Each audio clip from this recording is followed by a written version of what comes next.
A nossa geração está se acostumando a dar nome bonito para aquilo que é pecado. Quantas não foram as vezes em que você se pegou tendo um problema que você chama de procrastinação, mas na realidade a Bíblia chama de preguiça. E preguiça, se você não se lembra, é pecado. E como tal, precisa ser vencido, precisa ser eliminado da nossa vida. E é sobre isso que eu quero falar com você hoje.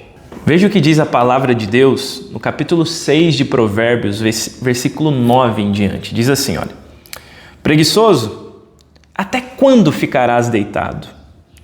Quando despertarás do teu sono? Um pouco para dormir, um pouco para cochilar, um pouco para descansar de braços cruzados. A tua pobreza te sobrevirá como um ladrão, e a tua necessidade como um assaltante. Esse texto, num primeiro momento, pode parecer duro, mas ele é um tanto quanto necessário. Como eu disse, não dá para florear nada aqui. Não dá para colocar nome bonito em algo que a Bíblia chama de pecado. Não dá para lidar com leveza com aquilo que pode destruir a sua vida. Pode te levar para a pobreza, para a escassez, para a miséria, para a fome, conforme está dizendo esse texto. E o pior de tudo é que toda essa fome, escassez e miséria não é só material, não é só de coisas que você pode ter aqui. É sobretudo espiritual. Ficou claro aqui pra gente então que a preguiça é um pecado. Não é coisa de gente que está com falta de disposição, não é coisa de gente que tem um perfil mais pacato, mais devagar. Não, isso diz respeito a outras coisas. Preguiça é pecado. E ao preguiçoso, então, a Bíblia vai chamar de insensato, negligente e até de desobediente. E veja só as consequências desse pecado na vida cristã. Se trata de uma pessoa que de repente até quer orar, porque como um cristão, ele é instigado a isso. Ele tem desejo, ele tem a vontade de orar, mas ele nunca ora. Ele deixa sempre para depois. Ele vai adiando, e ele vai adiando não porque ele é necessariamente um procrastinador, é porque, sobretudo, ele é um preguiçoso e não mata esse pecado, não vence ele no momento em que o sofá parece mais convidativo, no momento em que a ociosidade, o não fazer nada ou ficar scrollando o feed no Instagram parece mais convidativo. Ele não ora, ele não lê a Bíblia, ele não tem tempo de comunhão com a sua igreja local, ele não deseja evangelizar, ele não deseja fazer as coisas para Deus em nome de Deus. Ele é vencido constantemente pelo seu pecado, o pecado da preguiça. E veja, nós temos um problema aqui, um problema de que Jesus não nos chamou para viver uma vida confortável. A santificação que deve acontecer na vida do crente, ela não acontece de maneira automática. Nós simplesmente estamos parados, estamos sem fazer nada e a santificação começa a acontecer. O discipulado, ele não é um processo passivo, mas é um processo ativo, em que nós estamos ativamente, intencionalmente fazendo alguma coisa. Vai ser desconfortável, vai ser custoso para nós. Em Lucas capítulo 9, versículo 23, Jesus disse que se alguém quer vir após ele, a si mesmo deve se negar, tomar a sua cruz e segui-lo. Negar a si mesmo implica então em negar os seus prazeres, os seus confortos, negar aqueles minutinhos a mais de quando o despertador toca e você ativa o modo soneca. Negar esses desejos, negar a sua preguiça, o seu pecado. Negar a si mesmo implica nisso. Mas perceba também que todo esse esforço, todo esse custo que existe na vida cristã, ele, embora seja difícil, pesado, ele não é oneroso para nós. Pelo contrário, ele é fruto de graça.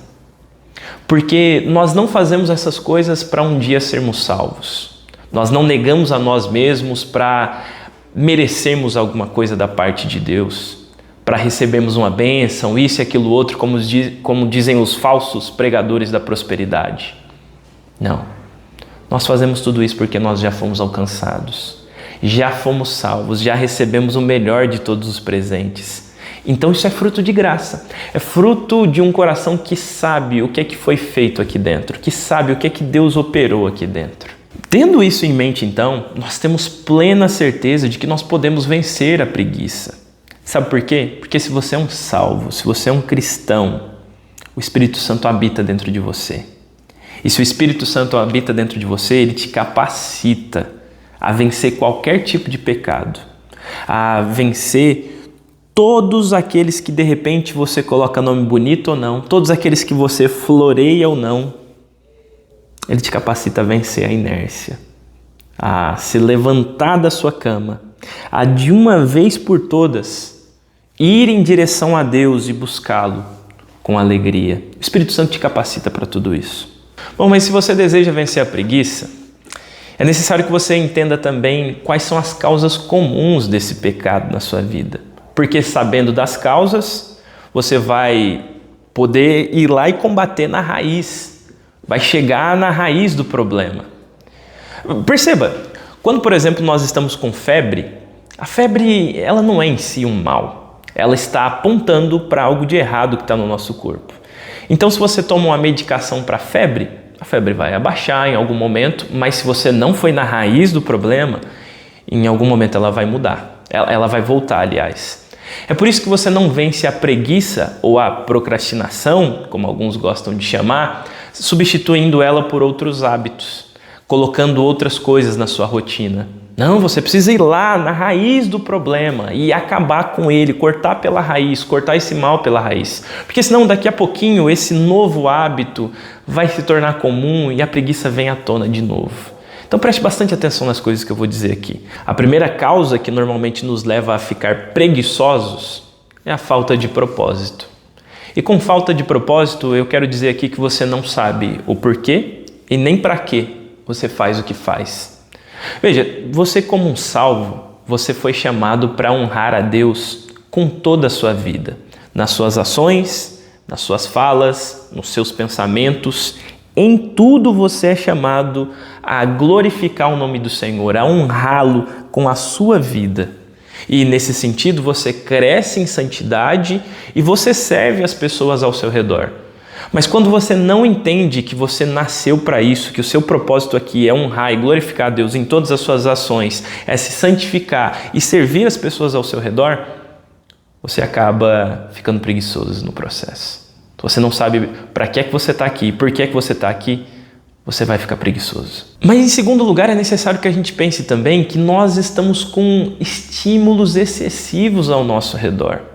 Nós temos sido demasiadamente estimulados com muito entretenimento ao nosso redor, com muitas telas, com muita luz, e o nosso cérebro vai ficando acostumado com prazeres instantâneos e ele vai rejeitando tudo aquilo que é mais custoso, tudo aquilo que é mais pesado.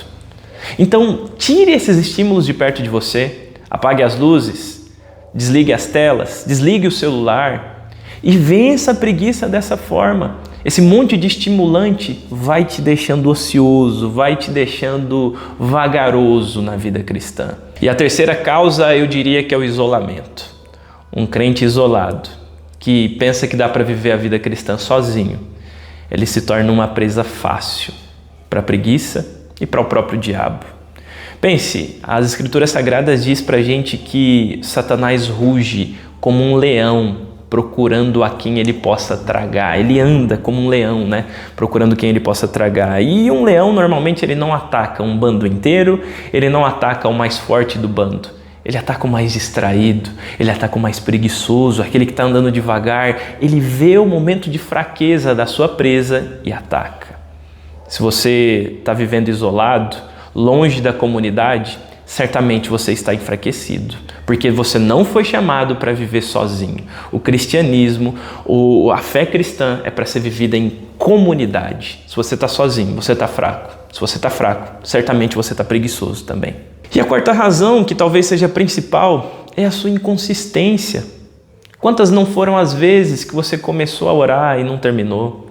Quantas não foram as vezes em que você disse que ia orar todos os dias e parou de orar? Inclusive eu fiz um vídeo aqui sobre isso. Quantas não foram as vezes que você disse que iria levar a sério a sua leitura bíblica, a sua vida com Deus e deixou isso para lá?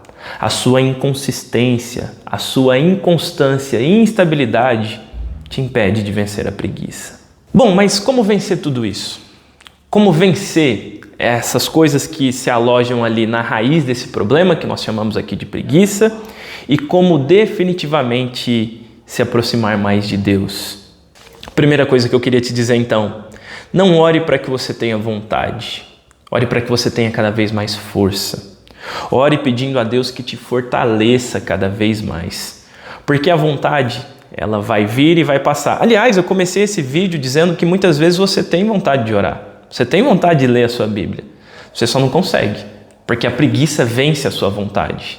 Então, se você tiver força, disposição, e essa força vinda do alto, vinda do próprio Deus, te dando disciplina, te dando sede e constância, você vai vencer a sua preguiça mesmo quando você estiver sem vontade. A sua força, a sua disciplina e constância vai te capacitar para isso. Em segundo lugar, comece sendo fiel nas pequenas coisas, nos seus pequenos momentos com Deus. Se você de repente se preparou para passar 10 minutos com Deus, faça isso todos os dias. Se você se preparou para orar um capítulo da Bíblia por dia, faça isso. Custe o que custar, doe a quem doer. Os pequenos hábitos espirituais ou as pequenas disciplinas espirituais podem te fortalecer no longo prazo. Como eu já disse em um outro vídeo aqui do canal, não adianta você querer fazer em um dia aquilo que você não faz todos os dias. 10, 15, 20 minutos todos os dias é muito melhor do que uma hora de vez em quando. E é claro que esse tempo é ínfimo, 10, 15, 20 minutos de tempo com Deus, é bem pequeno. Mas para você que não tem tempo com Deus, começa assim. E você vai ver que pouco a pouco esse tempo vai se expandindo, ele vai aumentando. Então 10, 15, 20 minutos por dia é muito melhor do que uma hora de vez em quando. Em terceiro lugar, você precisa se cercar de cristãos que são mais disciplinados, mais consistentes que você. E o que eu quero dizer com isso? Você certamente conhece uma pessoa que na sua cabeça você pensa assim, essa pessoa é mais crente que eu. Essa pessoa é um cristão melhor que eu. Você já passou por essa experiência? Eu tenho amigos que, puxa vida, quando eu estou perto deles eu fico constrangido. Tamanha a fidelidade dessas pessoas. Tamanha a ousadia e bravura na fé que essas pessoas têm. E eu não sei você, mas quando eu estou perto dessas pessoas, eu tenho vontade de ler mais a minha Bíblia. Eu tenho vontade de orar mais. Eu tenho vontade de estar mais perto de Deus. Se cerque de pessoas assim, se cerque de pessoas que fazem, que te estimulem a ficar mais perto de Deus e não o contrário, e não de pessoas que te estimulam a ficar mais ocioso, mais indisciplinado, mais preguiçoso. Se cerque de pessoas firmes na fé. E por último e não menos importante, conforme nos orientou Paulo, se encha do Espírito Santo. Uma vez que você é cheio do Espírito Santo de Deus, você é levado a viver pelo Espírito, a andar pelo Espírito. E não andar segundo as forças e as condições impostas pela sua carne. Não, você é movido pelo Espírito. E alguém que é movido pelo Espírito produzirá o fruto do Espírito, conforme nos diz a carta aos Gálatas. Quem vive e anda no Espírito vai produzir esse fruto. E esse fruto possui várias características. Essas características precisam e estarão presentes na sua vida. Quando você dizer, Espírito Santo, enche a minha vida. Eu quero viver pelo Espírito, para a glória do Senhor. Que hoje Jesus te faça um cristão que vence esse pecado chamado preguiça definitivamente e que vive para a glória dele.